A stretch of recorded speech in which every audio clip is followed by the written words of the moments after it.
It is going to cost hundreds of billions of dollars for Alberta to separate from Canada. And that's only what the Premier knows so far. Danielle Smith today admitting it is only fair for Albertans to have a full cost analysis of independence before the October referendum. She hopes to present that by August, so you'll be able to see just what it could cost if Alberta were to become its own country. Tyson Fedor reports. Premier Danielle Smith says Alberta would need to assess almost everything found at a national level to determine a financial cost to separation. We now have a 5% NATO commitment. We've never had a national defense before. What would that cost? That's about $25 billion.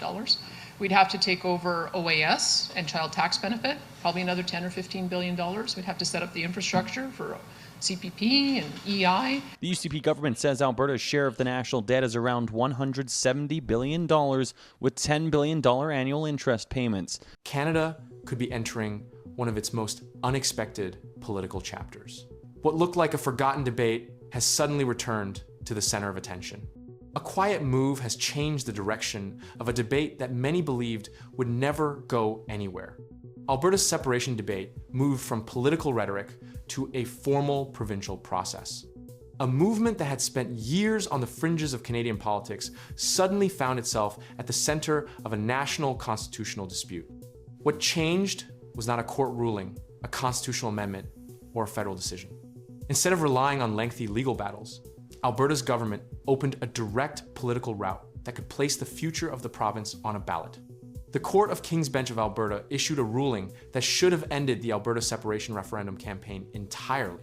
She quashed the citizen-led petition, the one carrying more than 301,000 unverified signatures, ruling that the province's chief electoral officer had been wrong to approve it because the separation process should have triggered mandatory consultations with First Nations groups before being set in motion. The Athabasca Chipewyan First Nation and the Blackfoot Confederacy had argued successfully that any process that could substantially impact Indigenous treaties with Canada required that constitutional consultation. The court agreed. The petition was dead. Premier Danielle Smith's office received the ruling the same afternoon. By that evening, Smith and separatist lawyer Jeffrey Rath had both publicly announced they would appeal. By the following week, Smith had announced something more consequential. Rather than wait for an appeal process whose timeline no court was obligated to accelerate, she would use her executive power under Alberta's Referendum Act to place an independence question directly onto the already scheduled October 19th provincial ballot, bypassing the citizen initiative process the court had struck down entirely. The legal mechanism she invoked is distinct from the citizen petition process Justice Leonard ruled against. The Referendum Act gives the provincial government authority to place questions directly on a referendum ballot without going through the citizen initiative framework. The court ruling applied to the Citizen Initiative Act process, the petition mechanism that required 10% of eligible voters' signatures and Elections Alberta approval. It did not bind the government's separate power to call referendums on its own authority. Smith's move was a pivot from one legal track to another one that the court ruling did not foreclose, and that no subsequent legal challenge had yet stopped. The question that will appear on the October 19th ballot is not a direct separation vote. It asks Albertans whether the province should remain part of Canada or commence the formal legal process for a later binding referendum on independence. That two-stage structure is deliberately constructed. A vote to begin a process is legally and politically distinct from a vote to separate. But Smith acknowledged directly in public remarks that she had been forthright with Albertans about the costs an independent Alberta would face, costs that the government's own preliminary assessments had now quantified in specific numbers that had not previously been part of the public separation discussion. The financial picture is specific and substantial. According to early government cost assessments, an independent Alberta would immediately inherit approximately $170 billion of Canada's national debt, a proportional share calculated against Alberta's population and economic contribution to the Federation. That $170 billion would require approximately $10 billion in annual interest payments before a single dollar was spent on any provincial service, program, or infrastructure. Those are annual carrying costs, not one-time transition expenses. Building the institutions of an independent state adds further to the cost calculation. A new national defense force, combined with a commitment to meeting NATO's spending threshold, carries an estimated $25 billion initial establishment cost.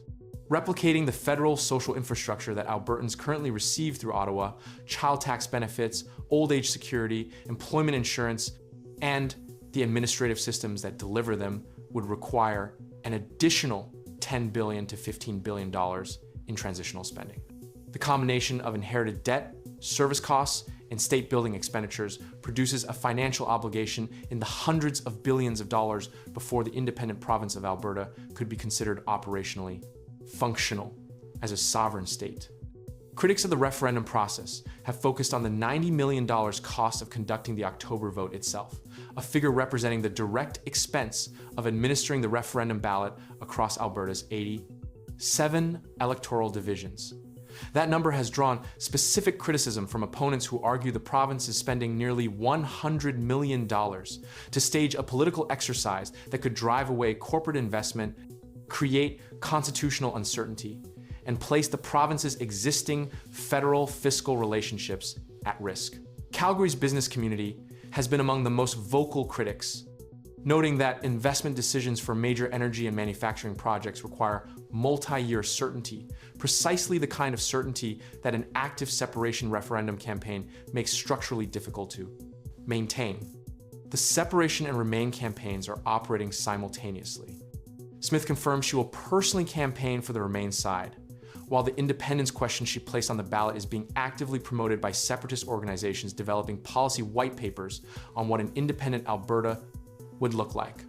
That combination, a premier campaigning for Remain on a question she put on the ballot over a court ruling, defines the specific political contradiction that critics and analysts have focused on since the announcement. A counter petition called Forever Canadian collected more than 456,000 signatures before the October ballot announcement, exceeding the 294,000 signatures that the original separation petition needed under the Citizen Initiative Act's revised threshold. The scale of that counter petition demonstrates that the pro-Canada sentiment in Alberta has its own organized infrastructure and its own documented public support base. 3 in 5 Albertans, according to a poll released in May 2026, said they would vote to remain in Canada if the referendum were held today. Justice Leonard concluded that the province's chief electoral officer was wrong to approve the separatist petition last year because it should have triggered First Nations consultations.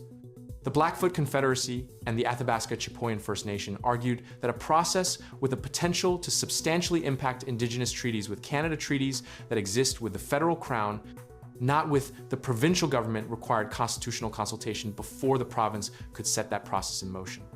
Smith's pivot to the Referendum Act does not resolve that underlying constitutional question. It changes the procedural vehicle while leaving the substantive Indigenous consultation obligation unaddressed. Alberta's energy sector contributed approximately $88 billion to the provincial economy in 2024, representing roughly 23% of provincial GDP. The province's corporate oil sands producers, including Cenovus, Canadian Natural Resources, Imperial Oil, and Suncor, have made no public statements endorsing the separation process. The $16.5 billion Pathways Alliance carbon capture project, which is mutually dependent on the federal Alberta Pipeline Implementation Agreement signed by Carney and Smith on May 15th, requires the federal government's participation, financing framework, and regulatory commitment to proceed. That project does not exist in an independent Alberta's budget. It exists specifically because of the federal-provincial relationship the October vote asks Albertans to begin dismantling. The October 19th date is confirmed. The question's final wording is still being determined by the provincial government. The Clarity Act review that Prime Minister Carney announced is ongoing, and the legal questions surrounding Indigenous consultation obligations under the Referendum Act process, as opposed to the Citizen Initiative Act process, have not been adjudicated